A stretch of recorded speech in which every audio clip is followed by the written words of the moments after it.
Okay, as we say, time hack is 1400. This is the annual meeting of the membership of MOA. It is Friday, the 25th of October. And on behalf of the Board of Directors and National Staff, I'm General Retired Gary North, the Chairman of the Board. I recommend or welcome you to the annual meeting of the membership of MOA. So I'd ask our National Chaplain, Colonel Peter Backus, to give the invocation and lead us in the Pledge of Allegiance.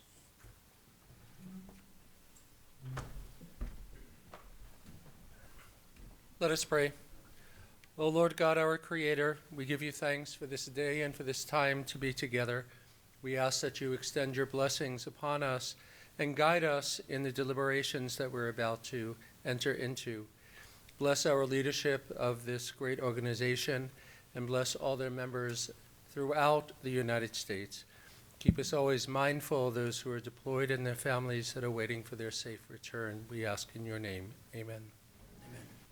I pledge allegiance to the flag of the United States of America and to the republic for which it stands, one nation, under God, indivisible, with liberty and justice for all.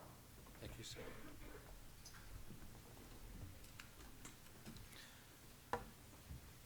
Thank you, Chaplain. The purpose of our annual meeting, as you know, is for the leadership of the association to report to you, our members, and to give you a chance to speak to your elected representatives on the board. We know you stay up to date with what's going on in your association, but we'd like to update you of what we have been working on in the past year and also to hear your ideas, your concerns, and because we are both responsible and responsive to you. So we do have our members of the board that are joining us today. The board, as you know, consists of 36 MOA members who devote as volunteers a significant amount of their time and talent, providing the strategic direction and guidance that our association requires.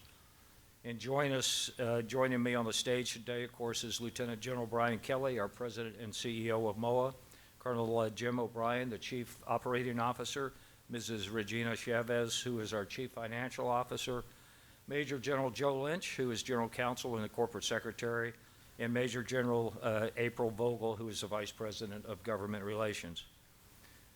Also, out in the audience, we've got former members of the MOA board, Colonel Mary Mayer, who you will hear more about Mary here shortly, Lieutenant Colonel Nancy Visser, who is U.S. Marine Corps retired, Colonel Jerry Graham, U.S. Army retired, Colonel Nancy Anderson, U.S. Marine Corps retired, Colonel Joe Simonelli, U.S. Army retired, and Colonel Carol Hattrop, U.S. Air Force retired. They are representative of all of both our current and our former board members who are exemplary volunteers, and they have played and will continue to play a significant role in MOA in your association, which serves our entire uniformed community.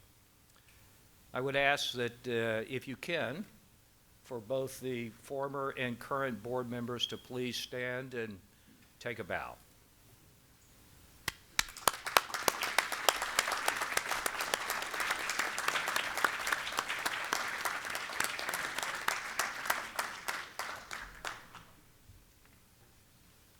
MOA, as you know, is a Virginia corporation, and so I'd call on our association Secretary and General Counsel, Major General Joe Lynch, U.S. Air Force retired, to confirm that we are in compliance with Virginia law regarding this meeting. And I also would ask him to submit the proxy report. General Lynch, over to you, sir. Thank you, sir. Mr. Chairman, as required by Virginia law, we sent of the MOA 2024 annual meeting, together with the proposed amendment to MOA's bylaws, the proposed resolutions, and the names and biographical summaries of the officers nominated to the Board of Directors to the last known place of residence or last known email address of each and every voting member of the association. This year, all balloting was conducted online. A total of 4,148 MOA members voted. Should proxy holders who are in attendance today be called to vote their assigned proxies, they will be identified and polled at the proper time. Mr. Chairman, that completes my report. Thank you, General Lynch, and I'll just get this out of the way right now.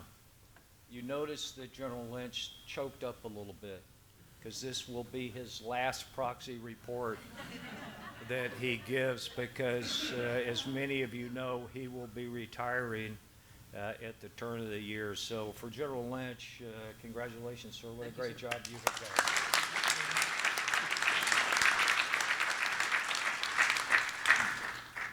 So his proxy report is approved, and with all that legal matter complete, this annual meeting of the membership board is both legally constituted and call the meeting to order. I'd also note for the record that the minutes of last year's annual meeting, which was held in Arlington, were approved by the board of directors on 19th of January of this year. And so it's my pleasure and certainly the responsibility to report to you the state of our association. I am pleased to report, as you know, that MOA for the 17th year is the preeminent VSO, MSO advocacy group, as reported by The Hill, that represents the interest of our country's uniformed services. And in a moment, Lieutenant General Kelly, our President and CEO, will brief you on those recent accomplishments and our focus on both the opportunities and the challenges that we face going forward. I know that each of you and those that you represent out in our chapters and councils feel the pride that we all feel of MOA's accomplishments and what the members do every day for our uniformed community, both active, Guard, retired, veterans, and survivors, and certainly surviving spouses. So going forward, as you know, we face an increasingly complex physical environment. We expect that the earned benefits of our uniformed services, veterans, and retired members will be challenged. And so we're up to that challenge. We do face a challenging future, but I believe we are well positioned with the leadership, not only here, but the 85 members of MOA that are full-time members in our board will meet that challenge in the future. I'd also like to mention our two charitable organizations, both the Scholarship Fund and the MOA Foundation. Amanda Centers is here, and she works tirelessly with her group to provide the guidance and the structure and the financial wherewithal of these two charities, particularly that of our younger charity, the MOA Foundation. Your contributions and the contributions of those in the field are vitally important for this. We only need to look at Mother Nature, our biggest adversary here in the United States, and what she brings to the fight, and those who have been impacted, particularly as we look at the recent events from Florida all the way up through North Carolina. So I would ask that if you consider for donations, to look at the opportunity to give back to our communities who have given so much in their time and service for our nation. From a personal perspective, as many of you know, our board members served for 6 years, and the chairman serves for the last 2 years of those 6. And tomorrow I will turn over the chairmanship to General Tom Waldhauser. Tom, where are you?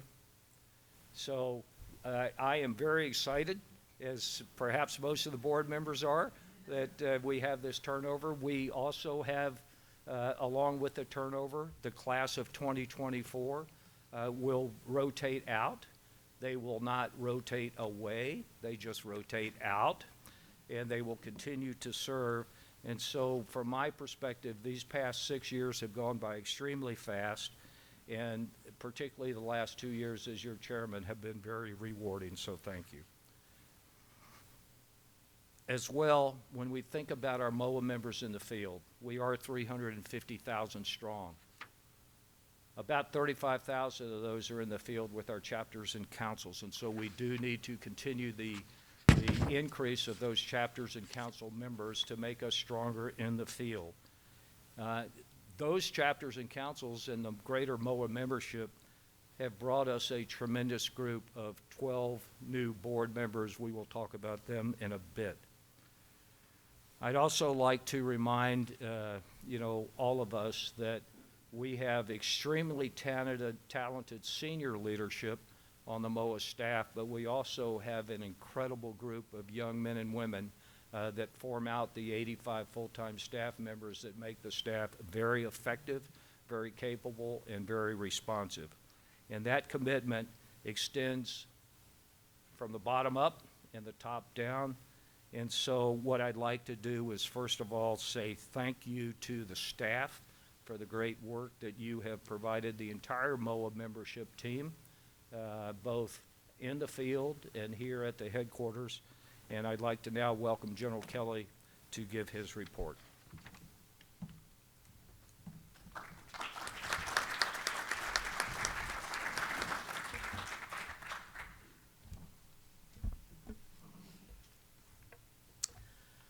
Well, good afternoon, and just like General North, I want to welcome you all to the Military Officers Association of America's 2024 annual meeting of the membership. As I personally begin my second presentation to a MOA annual meeting, I am reminded and I want to acknowledge the fact that this year we celebrated our 95th birthday as an association.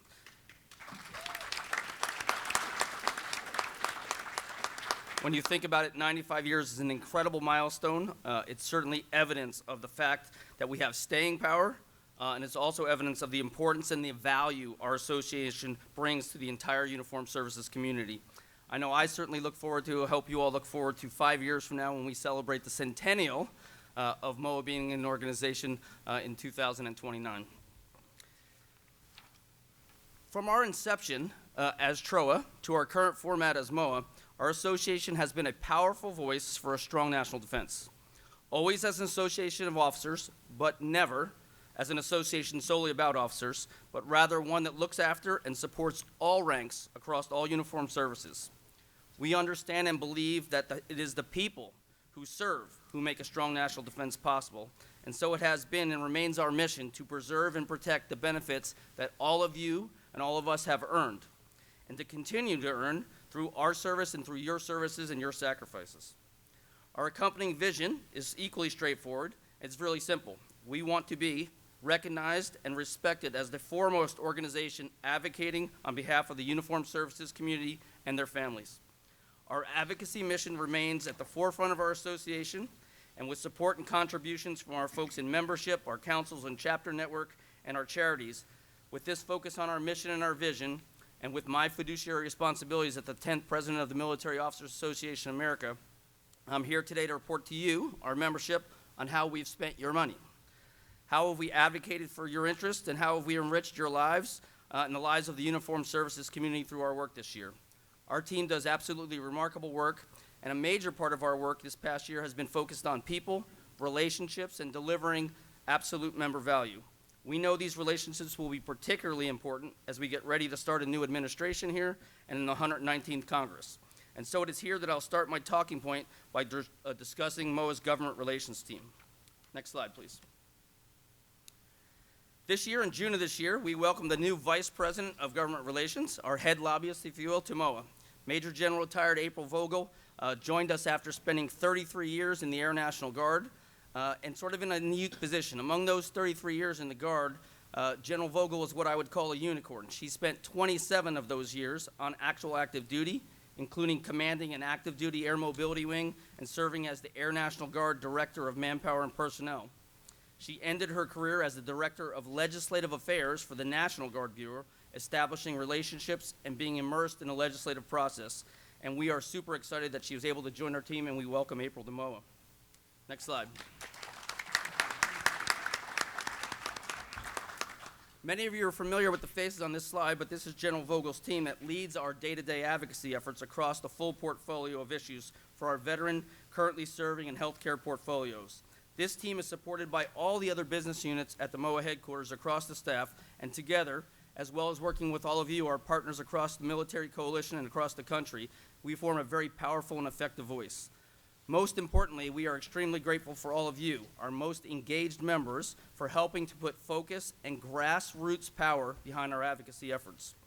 Nowhere is this evidence more than, as General North pointed out, than MOA's recognition in earning the top lobbyist recognition from the Hill newspaper and magazine for the last 16 consecutive years, and we're proud this year, click please, 17 years in a row for the organization to be able to do that, which is really amazing.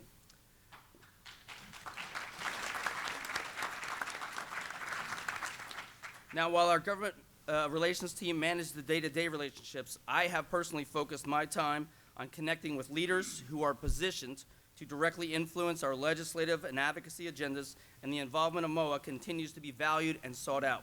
Next slide. This past year, we conducted our Advocacy in Action Day, our second in-person event following COVID, and once again, we demonstrated the presence and power of MOA with over 200 advocates visiting all members of Congress to discuss a variety of issues, including the restoration of full basic allowance for housing for our active duty members, supporting the Richard Starr Act to ensure full concurrent receipt for combat injured service members, and protecting our most valued TRICARE for Life benefit. While this single day was highly successful, our advocacy efforts and plans span all 365 days throughout the year, and our engagement plans incorporate advocacy in action as one part of our overall efforts. Next slide, please.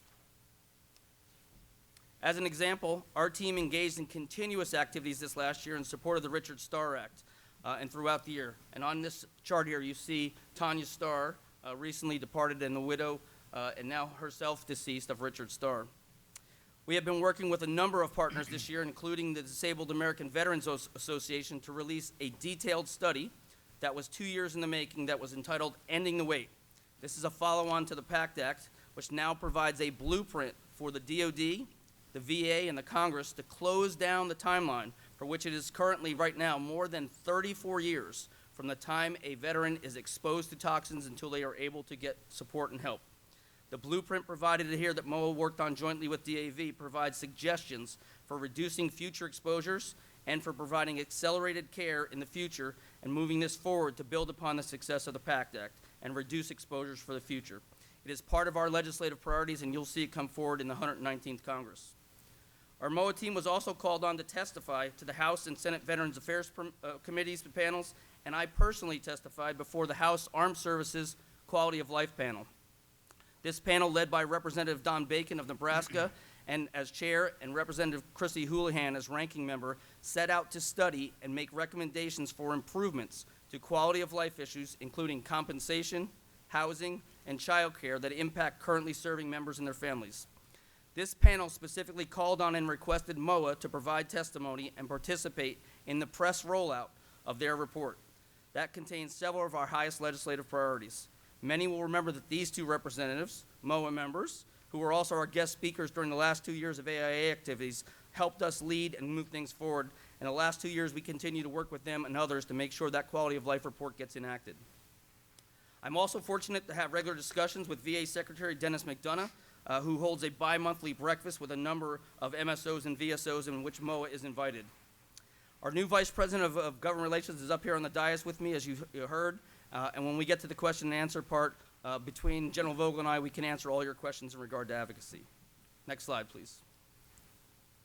Councils and chapters remain the heartbeat of our association and carry the weight of our community engagement as well as our grassroots and advocacy work.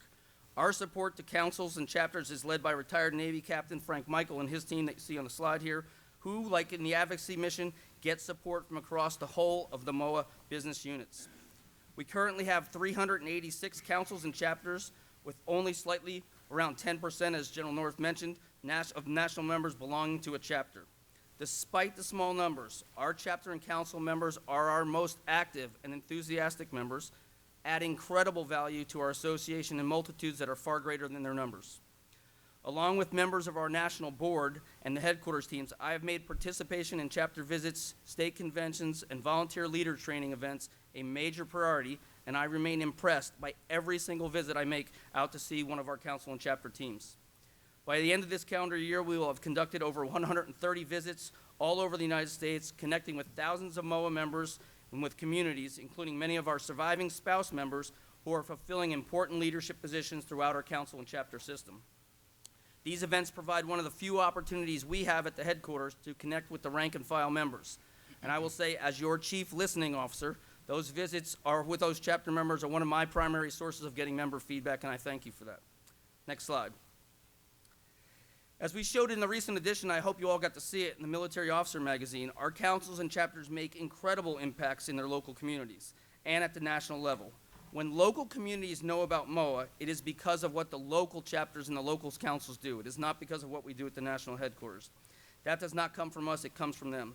From local scholarships for junior ROTC students to community projects funded through the MOA Foundation's community outreach grants, our members, as our grassroots leaders and volunteers, do incredible work for which we are extremely grateful. And now I'm going to have to ask us to pay attention as we honor one of those grassroots leaders, one of those folks who has done incredible work at the council and chapter level. And so if I could ask Colonel Retired Mary Mayer to come to the front and General North to go down front, we have a special presentation that we'd like to make.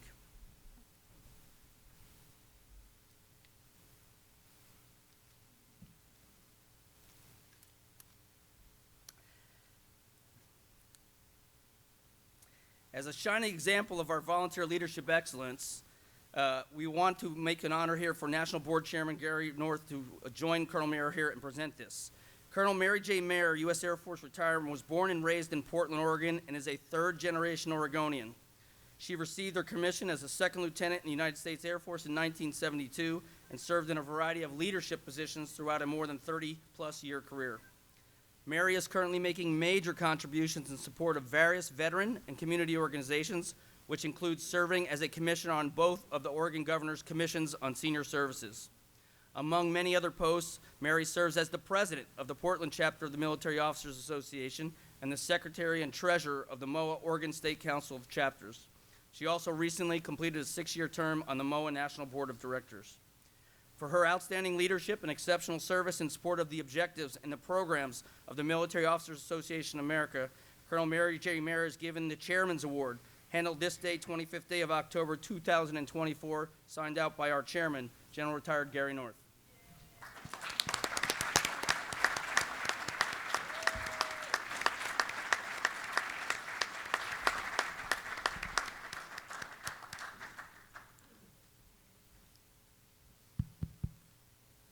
So this award is a piece of paper, but that piece of paper represents the leadership of decades in the uniform, decades in the community, decades of leadership in multiple boards, and Mary Mayer, Colonel Mayer, is a force to be reckoned with.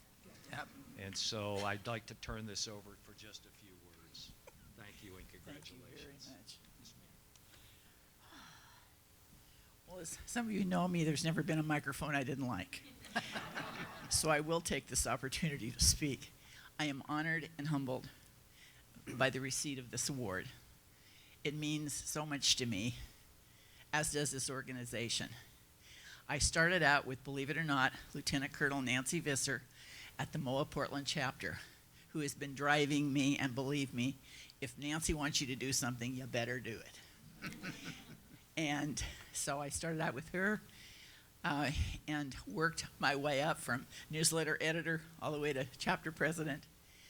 Then she got me involved in the council, the state council, and I'm still involved with that today. And then finally, she said it's time to the board of directors. And it, as you say, Mr. Chairman, 6 years goes by just like that. But if I can encourage all of you, it's all about serving. And whether you're serving at the board, whether you're serving at your local chapter, whether you're serving at a council, it's all worth it, because remember, our target audience is those veterans, families out there that depend on us. Whether it's a MOA charity helping with a crisis relief fund, or whether it's a scholarship to for somebody's child so that they can get an educational degree or a trade degree, either one of those. I cannot thank you enough for allowing me the bandwidth to contribute to this wonderful organization. And I have a feeling it's not just going to be 95 years old. I have a feeling in many, many years that this is going to continue. And as they mentioned, it's an organization that's composed of officers, but not for officers. And that's the most important part. So thank you again for this wonderful, wonderful award. And never stop serving.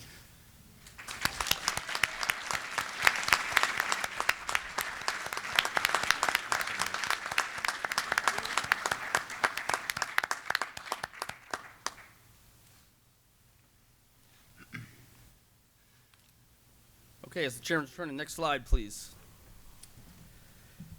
Membership is the heart and soul of our organization. And as many of you know, on a month-to-month basis, the membership of the organization tends to either stay static or actually grow. But while the membership of the organization is growing, it's primarily growing because we include and get more and more basic members, those folks who come to MOA to learn about MOA, for which we have great value. But what unfortunately happens is the number of paid members is on a steady decline.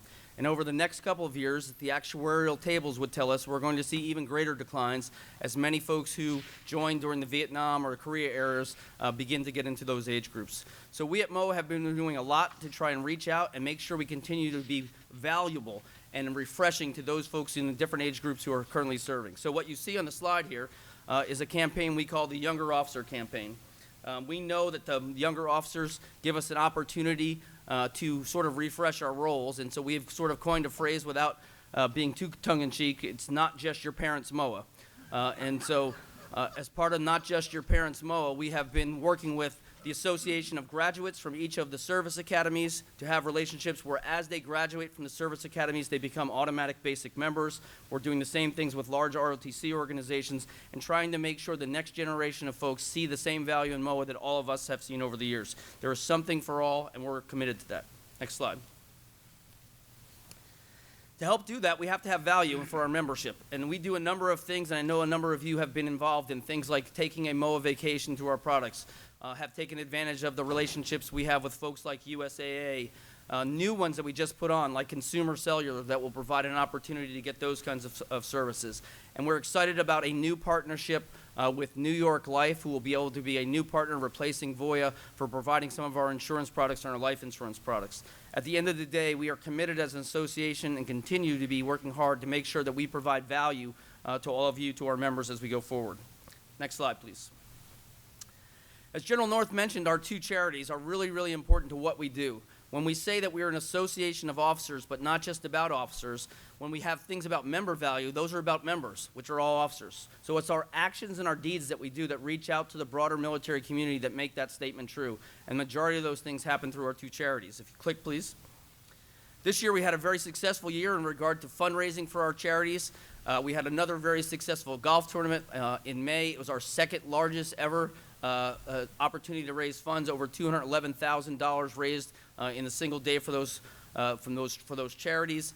Our great opportunity to have all of you and other folks be very kind to us in their bequests and put us into their estate planning. And this past year, we got $1.3 million in bequests, and I'm proud to announce we have one new one that's going through all of the legal processes now, which will be the first large bequest that we got to the MOA Foundation. Over the years, we've done very well on the scholarship fund, now 75 years old. This is the first one that will get to the MOA Foundation, which will allow us to begin to start an endowment, not to the level that we have on the scholarship fund, but beginning to start an endowment and build up that charity as well. Click again, please. On that side of the scholarship fund, we are proud of what we're able to do, and we're hopeful we can do even more in the coming years. This last year, we will give out close to $11 million in interest-free loans and grants to almost 1,072 students, almost 1,100 students. And as you know, the focus has always been on children in military families, recognizing the sacrifices that those children have to make as their parents PCS and move from location to location. Click again, please. On the MOA Foundation side, lots of events. As you know, the MOA Foundation is really focused on preventing and helping to protect veterans from crisis, whether it's through financial education, transition assistance, spouse employment, all kinds of things, and most importantly, probably our most prominent program, Crisis Relief Program, that we help folks when they get into crisis and try to get them out of it. You can see the number of events we did this year, the dollars we had, but I want to click to the next slide and show you what's been going on recently. We all know about the big weather impacts we've had in the two hurricanes, Helene and Milton, that hit the southeast. The Crisis Relief Program and the MOA Foundation has been there for our veterans, and if you remember in this case, we're talking about veterans who form a very small niche. Those veterans who are not able to, because they did not retire, use the emergency relief services from their particular service, and nor will we have a VA rating, some kind of disability rating that would allow them and make them eligible for support from the VA. So MOA stepped in, the foundation stepped into this niche group of about 11 to 12 million veterans and helps. During this last couple weeks, we have responded. This number that we put on the slide was as of the other day. I think this morning, and Amanda can correct me, we're up to about $270,000 in relief and probably over 270 families and veterans that we're helping out. We can tell you your generosity is most appreciated. We are responding to this, but I want to get a chance here to really call out a group that's been especially generous to us in helping us.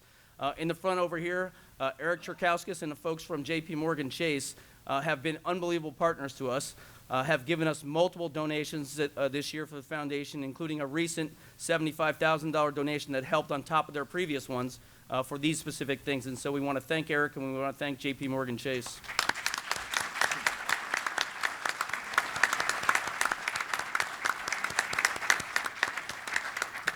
Next slide, please.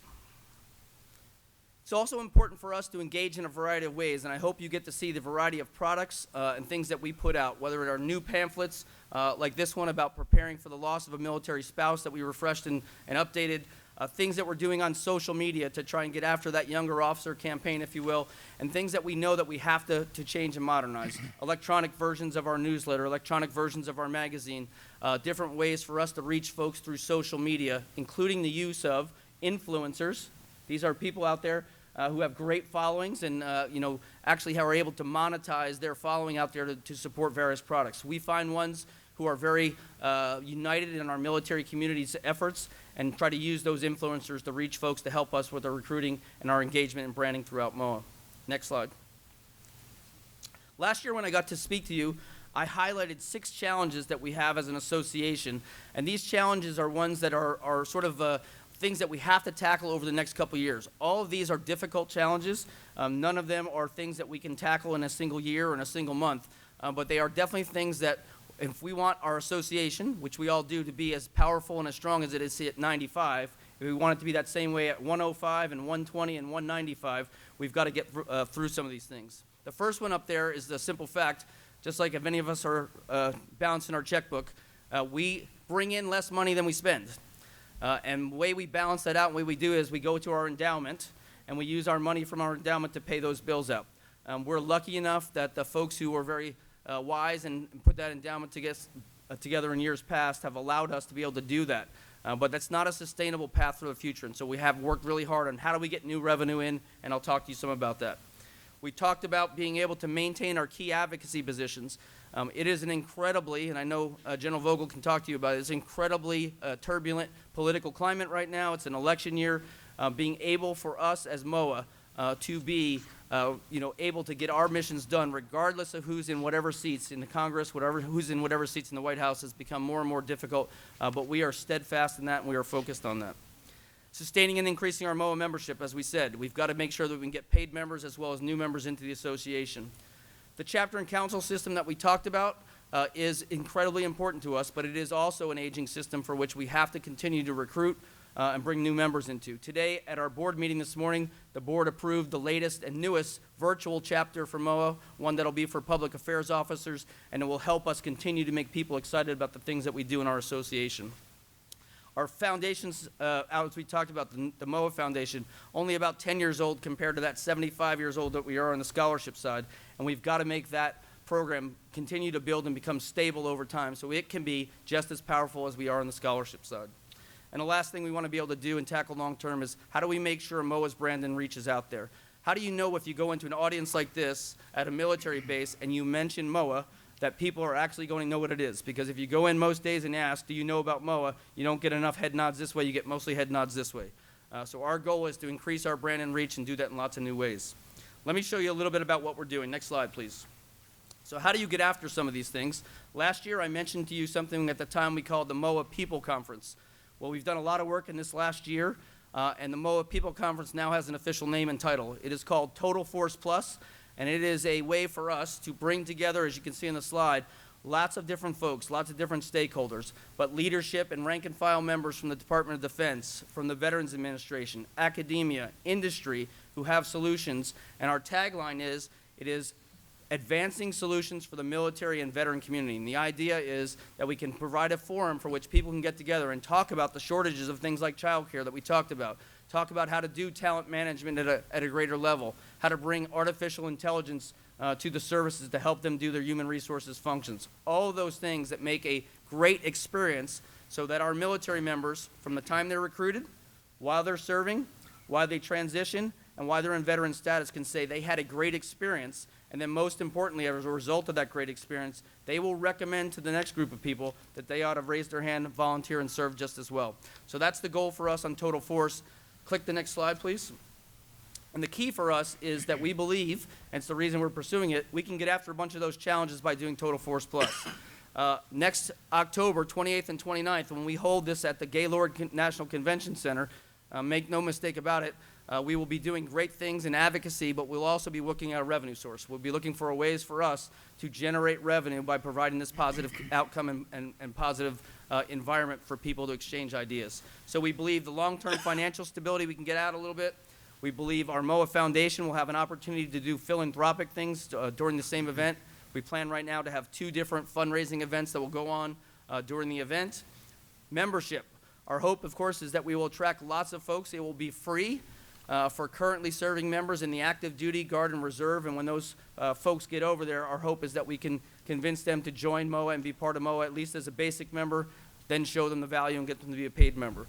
Across all of those lines and those challenges, the idea for us is that Total Force Plus will give us an opportunity at scale over the years and time to get after that. Our attempt and our aim for the first year, just to be frank with the audience, is to break even. We hope that we're going to spend about $2.6 million and we're going to make about $2.6 million. If we exceed that, that'll be great. But going forward from that, our idea is that we will gain momentum, we'll gain exposure, we'll gain more branding as we go out, and then each and subsequent year we'll be able to sort of build on that and do better, bringing in more revenue, more members as we go forward. So that's the idea behind how we tackle some of those biggest challenges. If you go to the last slide, please.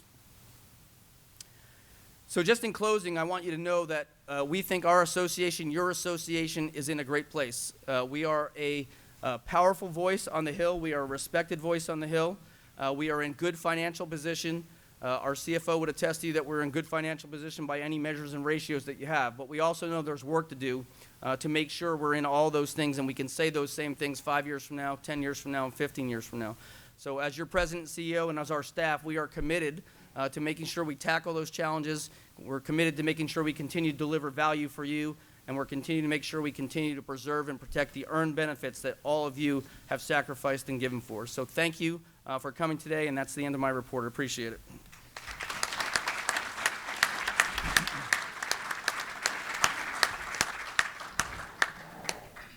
Thanks very much, General Kelly. And now Major General Joe Lynch will report on this year's ballot and resolutions. Mr. Chairman, this year's Resolutions Committee was chaired by Colonel Chuck Anderson. When they met pursuant to your appointing order, they recommended the board approve 5 resolutions, and the board did so. These resolutions were then presented to the voting members of MOA in the August 2024 issue of Military Officer Magazine. The balloting was conducted online during August of 2024. 3,417 MOA members cast valid ballots regarding the resolutions. Each of the resolutions received more than 97% of those votes approving the recommended resolutions.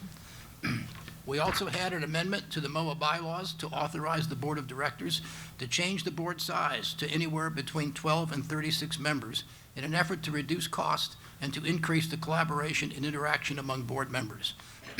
Nearly 3,377 MOA members cast valid ballots regarding the bylaws amendment, and more than 98.8% of those votes approved the recommended amendment. Mr. Chairman, that completes my report.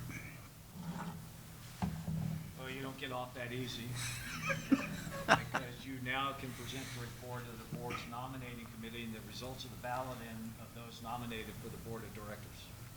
Well, I'm going to start now with what I hope will be my last report of the day, but we'll see.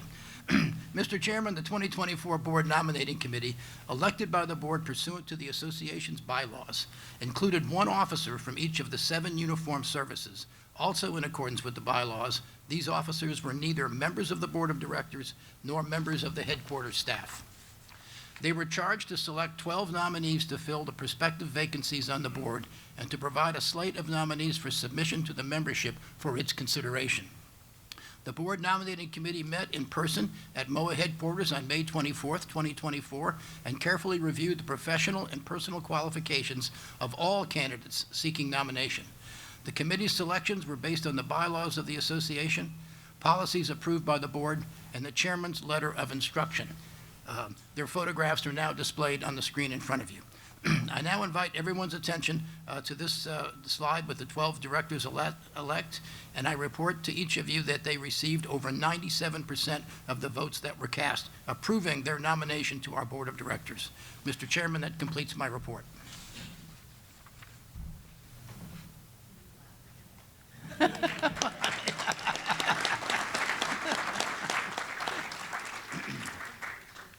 Both speedy and efficient.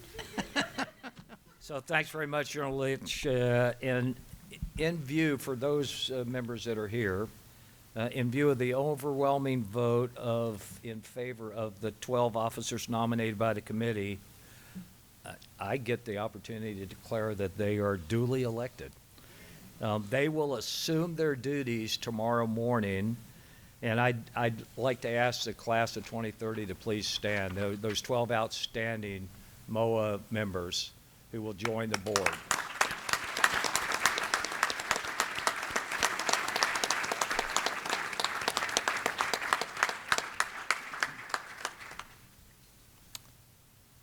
You know, the class of 2024, which started serving 6 years ago, can never be replaced because they're the class of 2024. So I'd like to thank, and I'm a member of that class, and certainly my wife says you can be replaced. But what I'd like to do is ask the class of 24 to stand up and say thank you very much and let the membership show their appreciation.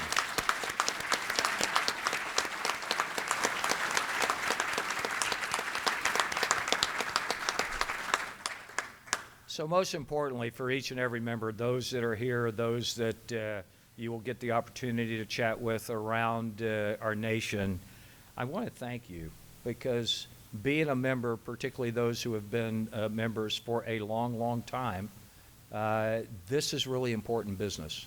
And it's your passion, it's your ability to reach out to everyone to make it possible that our association flourishes, it continues, and it truly has and will continue to be a true privilege to work alongside each one of you. You're important for lots of reasons. Your service in uniform, your continued service as an advocate, your families that have traveled around the world with you, and how you represent our nation to the rest of the world. That is absolutely significant, and like Colonel Mayer said, never stop serving, and we will not. Each of you is in a unique position because you have the experience, you have the expertise, you have the leadership to be a true ambassador in your community, not just an ambassador for the military, not just an ambassador for, the Public Health Service or MOA or the Coast Guard, an ambassador for our nation. Because as General Kelly said, we live in interesting times. And in America, this is the beacon of freedom. And those of you and those who have served with you are carriers of that torch. And this is so very important. So your network throughout your communities, your relationships, your continued education about how important freedom is and how important our nation is to the world is extremely important. Every one of your voices count. It counts as a member of MOA to vote when we ask our membership to vote. It counts when it's time to vote for your elected officials. It counts when it's time to bring young men and women into our fold. And it counts in what we do for the community when you say MOA is servicing and helping each and every one of you. I would also like to thank, again, the 85 members of our professional MOA staff, because they work tirelessly, whether it's the youngster that we just hired who's right out of college, who's picking up the phone and answering your question, or whether it's General Kelly who is answering your question, or whether it's your board members who are working tirelessly for you and making sure that we represent you. We are 36 strong, but we're not as strong as 350, 360,000 plus, because the strength of the staff and the strength of the board is the strength of the entire membership. So keep serving, keep finding someone to be able to fill our ranks, and that's extremely important. So what I would like to do now is open the floor to any new business, anything that the membership, either you individually or what you're carrying from your councils and chapters to grill these members up here on the board. If you have anything, please stand up, raise your hand, and we've got a microphone floating around.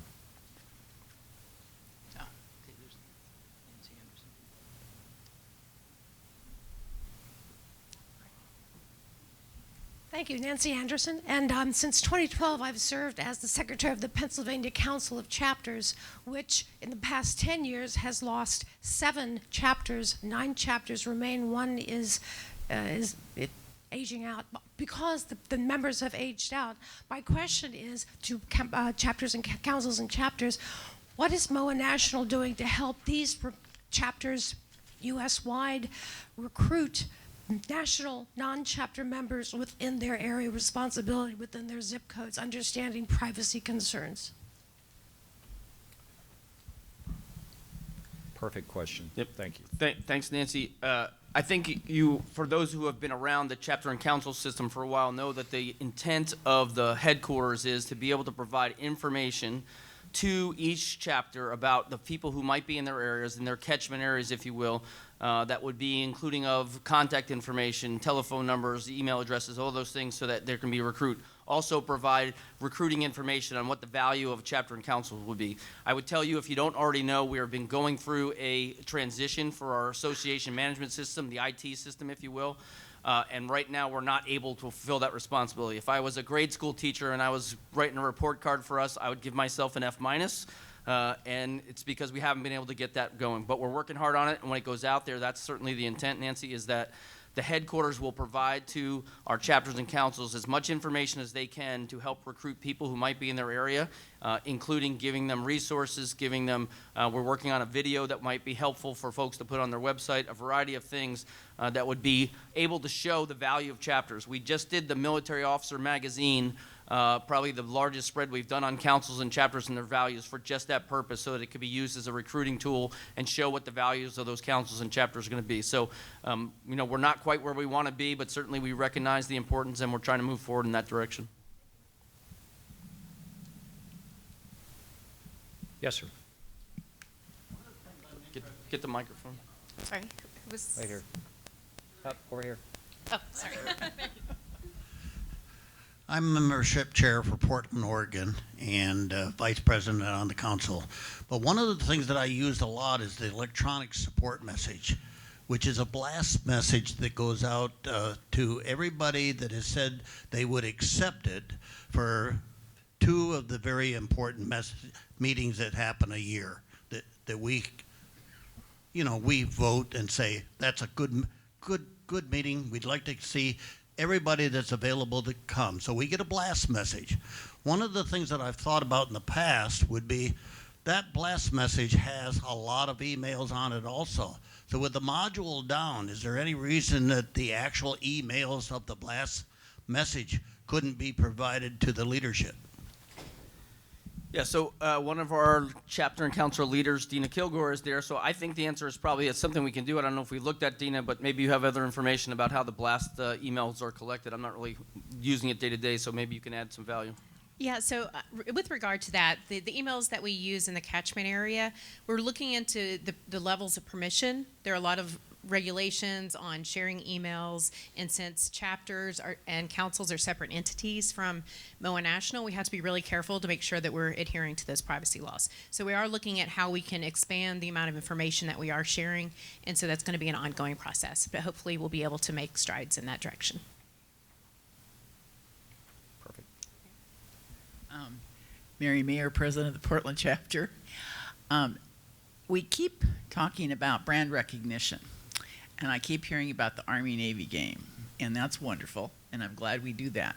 But are we planning on advertising in any huge event like that, similar to that? So I'll start, and I'm going to let Jim O'Brien hop in here. We several years ago did a lot of advertising at the Army-Navy game itself, right? And I think we even did a TV commercial. And when you study the return on investment, that we didn't get a lot of, I'll be frank, we didn't get a lot of movement in terms of the bang for our buck. And so we went to other avenues. One of the avenues we go to, and as I mentioned, is we've started to partner with the Association of Graduates from each of those institutions. So last year, for the Army-Navy game, rather than advertising there, we sponsored the tailgate event for West Point and Annapolis. And so we had presence at both of those things, and we did the same thing at the Air Force Navy game, or Air Force Army game in Denver. We find that that's a better route for us in terms of reaching that military audience and going through their Mary, as opposed to doing a national TV commercial or things like that. We just didn't get the return for, and the cost of what was costing us to do that versus the return that we got just wasn't as fruitful as we would have wanted. Yeah, and I was not locked into the game. I was just trying to get to the idea of, the ideas that you just presented to us. And that's what I would expect that we would do. But thank you very much, because that does help us in the field too. I probably don't need a mic. Never have, but hello. I'm Nancy Visser, sister of Mary Mayer by now. So, does MOA have a tent or big display at the Marine Corps Marathon on Sunday? Because there is a charitable avenue to that, as some charity, or you could use a scholarship foundation as a 501c3, and you're able to put up your tent, recruit, and it's a people's marathon. So I know you do the 10-miler, and I was always very, not jealous, but when I was on the board for 7 years, I don't know that anyone ran the Marine Corps Marathon. Any runners in here? Nancy's running. Oh, you've done it before. 10 miles. Well, all right. Anyway, it's just a thought. Maybe a little too late for this year, but next year? Well, we did have a big presence at the Army 10 Mile, as you said, and I would say Jim O'Brien and I, who both ran with the MOA team, we had a very large MOA team that we partnered with the U.S. Public Health Service, which was really nice. It was a chance for us to show a big group. There was probably, 75, 80 people with a MOA and U.S. Public Health Service shirt running through. We had a joint tent where we did some recruiting, those things, but we're not going to. 10 miles seems to be the limit for older guys like us, so we're not going to be at the marathon, but we were at the 10-miler in force. But you don't have to run. We understand.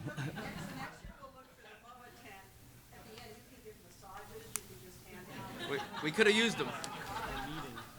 So I think we've got time for maybe two more. So, Monty, go ahead, and then General Waldhauser has his hand up. I just want to say, I think it's very high probability there'll be a tent at next year's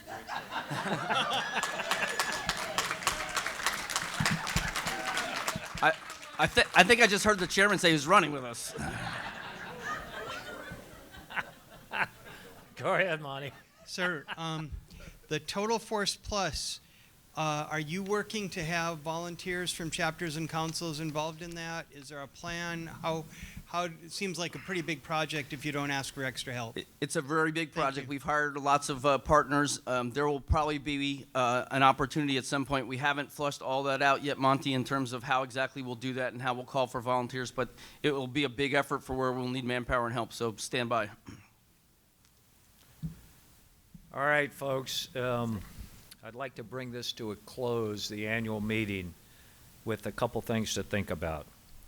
Never stop serving, never stop recruiting, never stop giving, and ensure that we all understand that there are those out there less fortunate than we are. And in this environment, we need to band together because there are those who want to interrupt our freedom and our way of life, and this is really important. Our uniformed services are continue to be the most respected group of people in America. We should keep it that way. And if you have comments or challenges about MOA, briank@moa.org is General Kelly's email. I would also, two closing things. I do not see Lieutenant Colonel U.S. Army Suzanne Walker here in the room. And why not? Because for 17 and a half years, she's been running events like this, and she is retiring at the end of the year. So if you don't go out and hug her up before you leave, you're not doing your duty. Because she has been an amazing, amazing leader in MOA for a very long time. I would also like each of you to know, if you do not, if you have not read the script, immediately following this, like in about 5 minutes, we are going to, well, and there is Suzanne.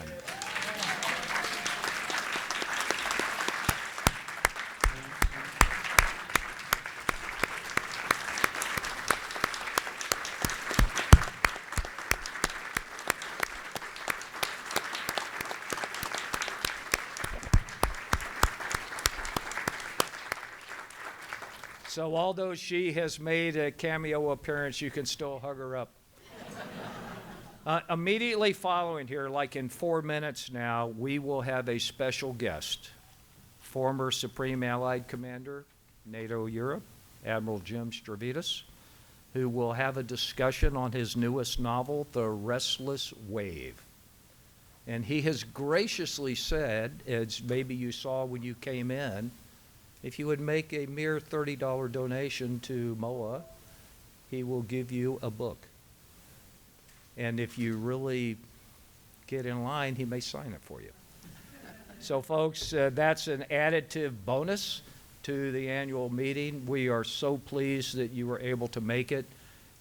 Please, as you see the class of 2024, the 12 board members who will depart the board tomorrow, give them your thanks and welcome the class of 2030, the incoming board members, and let's not forget the Middle Earth, the what we call the junior class of board members. And so we appreciate it. This concludes the annual meeting of the membership. Thank you very much.